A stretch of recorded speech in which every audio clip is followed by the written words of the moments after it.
మనసు పెట్టి ఆలోచిస్తే సమస్యకు పరిష్కారం దొరుకుతుంది. మనసు పెట్టి పనిచేస్తే పనిలో విజయం చేకూరుతుంది. మనసు పెట్టి చదివితే మనిషికి ఆ చదువు వంటపడుతుంది. మనసు పెట్టి పూజ చేస్తే ఆ పూజకు సార్థకత వస్తుంది. మనసుతో చేసే పనులు ఇంత మంచి అయినప్పుడు మనసుతో చేసే మంచితనానికి కాక కళ్ళతో చూసే ఆడంబరాలకు విలువ ఎందుకు ఇస్తారు? కాస్త ఆలోచించునేస్తమా? అకారణంగా నీపై ఎవరైనా నిందలు వేస్తే వాళ్ళతో వాగ్దానం పెట్టుకోకు. సాధ్యమైనంత వరకు మౌనంగా ఉంటూ వారికి దూరంగా ఉండు. విలువలేని మాటలకు మౌనమే సరైన సమాధానం. విలువ ఇవ్వని మనిషికి దూరమే సరైన నిర్ణయం నేస్తమా?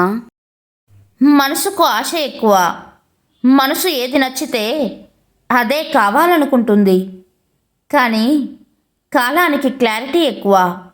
ఎవరికి ఏది ఇవ్వాలో అది మాత్రమే ఇస్తుంది నేస్తమా.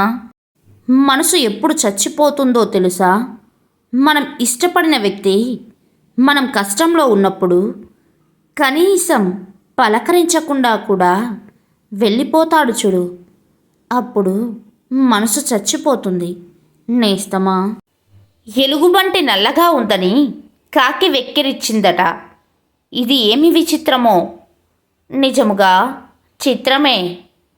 మనిషి కూడా తన లోపములను చూసుకోక ఎదుటివారి లోపములను చూస్తాడు నేస్తమా. అబద్ధాలు మాట్లాడుతూ అవకాశానికి అనుగుణంగా నటిస్తూ బ్రతికే వాళ్లకు ఉన్న విలువ నీతిగా నిజాయితీగా బ్రతికే వాళ్లకు ఉండదు ఈ లోకంలో నేస్తమా. మారాలి అనుకునేవాళ్ళు మారిపోతారు. నేనింతే అనుకునేవాళ్ళు ఎప్పటికీ అలాగే ఉంటారు నేస్తమా. బురద నీటిలోని తామరాకు పుట్టిన మలినాన్ని అంటించుకోదు. అక్కడే నీటిలోనే ఉన్న నీటి చెమ్మను కూడా పీల్చుకోదు. అక్కడే పుట్టిన కమలానికి ఆ వాసన సైతం అంటదు. ఎంతమందిలో ఉన్నా తమ వ్యక్తిత్వాన్ని నిలబెట్టుకుంటూ తామరలా ఉండడమే ప్రత్యేకతను సంతరించుకుంటుంది. ఎవరు ఎంత చనువిచ్చినా నువ్వు నీ హద్దులోనే ఉండు.